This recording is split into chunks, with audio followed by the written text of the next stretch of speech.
আমি গতকাল মঞ্চ থেকে যে আবেদন জানিয়েছিলাম যে আজকে সন্ধ্যে 6টা থেকে বা সন্ধ্যেবেলায় আমরা এই আমাদের ঘরের বোন, কারো হয়তো মেয়ের মতো, কারো হয়তো দিদির মতো, তার যেন ন্যায় বিচার হয় এবং অপরাধীরা কঠোর থেকে কঠোরতম শাস্তি পায়, তার আবেদনে আমরা আজকে একটি প্রদীপ জ্বালাবো।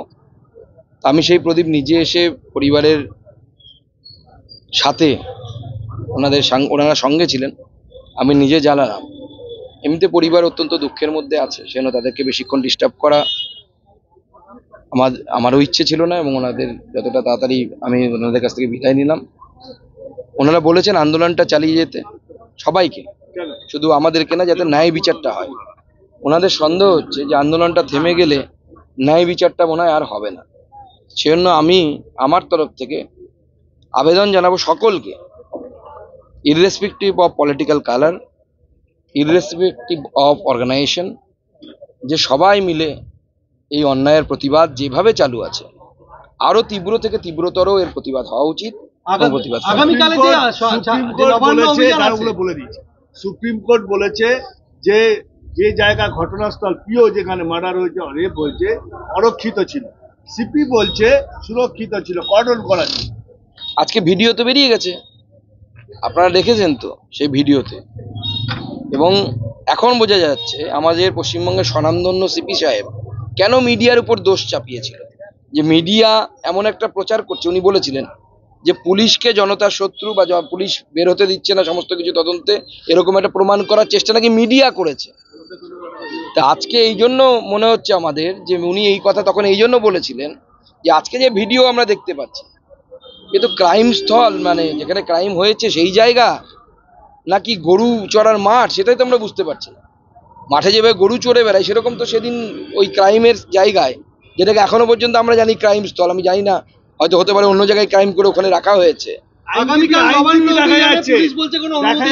ওখানে আইনজীবী রয়েছে, শান্তনু দে কি করে ঢুকলো?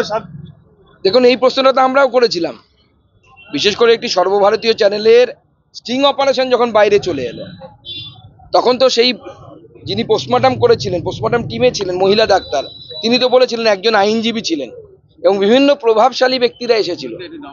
তো মনে হচ্ছে পুরো নাটকের স্ক্রিপ্ট রচনা করা হয়েছে, কি বলা হবে, কি দেখানো হবে, তদন্তে কি রেজাল্ট বা কি ফলাফল আসবে। আমার তো এখন যথেষ্ট সন্দেহ, আজও যাকে ধরেছে পুলিশ সে আদৌ অপরাধী নাকি অন্য কেউ অপরাধী।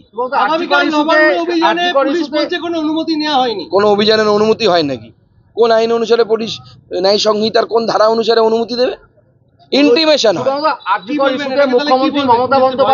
পুলিশ ভয়ে আছে, মাননীয় মুখ্যমন্ত্রী ভয়ে আছে, বেরোচ্ছেন না, দেখছেন না মেঘনাদের মতো মেঘের আড়ালে লুকিয়ে থেকে মাঝে মাঝে বানিয়ে আসছে, ওনাদের আকাশবাণীর মতো বানিয়ে আসছে। আরজিকর ইস্যুতে মুখ্যমন্ত্রী মমতা বন্দ্যোপাধ্যায়কে কেন্দ্রীয় নারী ও শিশু কল্যাণ মন্ত্রী অন্নপূর্ণা দেবী তিনি চিঠি লিখেছেন এবং তিনি অভিযোগ করেছেন পশ্চিমবঙ্গে 48,600টি ধর্ষণ এবং পক্সো মামলা ঝুলে রয়েছে এবং সেটা ঝুলে থাকলেও রাজ্য সরকার ফাস্ট ট্র্যাক কোর্ট গঠন করেনি। রাজ্য সরকার ফাস্ট ট্র্যাক কোর্ট গঠন করেনি, কোনো ধর্ষিতারা ঠিকমতো এখানে ন্যায় পাচ্ছে না। সব থেকে বড় উদাহরণ হচ্ছে কামদুনি। কামদুনির থেকে তো বড় নৃশংস ঘটনা খুব কম ঘটেছে। নিশ্চয়ই আপনাদের মনে আছে, কলেজ ছাত্রীটিকে রেপ করে 2 পা ধরে চিরে দেওয়া হয়েছিল মাঝখান থেকে, কত নৃশংস হত্যাকাণ্ড। লোয়ার কোর্টে যারা শাস্তি পেয়েছিলেন তাদের 3-4 জন প্রমাণের অভাবে, ভালো করে শুনবেন, প্রমাণের অভাবে আপার কোর্ট থেকে ছাড়া পেয়ে গেছে। অর্থাৎ যাকে রেপ করা হলো, চিরে ফেলা হলো এবং গণধর্ষণ হয়েছিল, এটা প্রুভড হয়েছে, এখন কিন্তু আপার কোর্টে গিয়ে কেউ আর ধর্ষণই করেনি। কে ছিলেন তখন? আইজি সিআইডি বিনীত গোয়েল, কারণ সিআইডি তদন্ত করছিল, এবং এখন কে তদন্ত করছিলেন? বিনীত গোয়েল। আমার তো মনে হয় না এটা কোইন্সিডেন্টাল।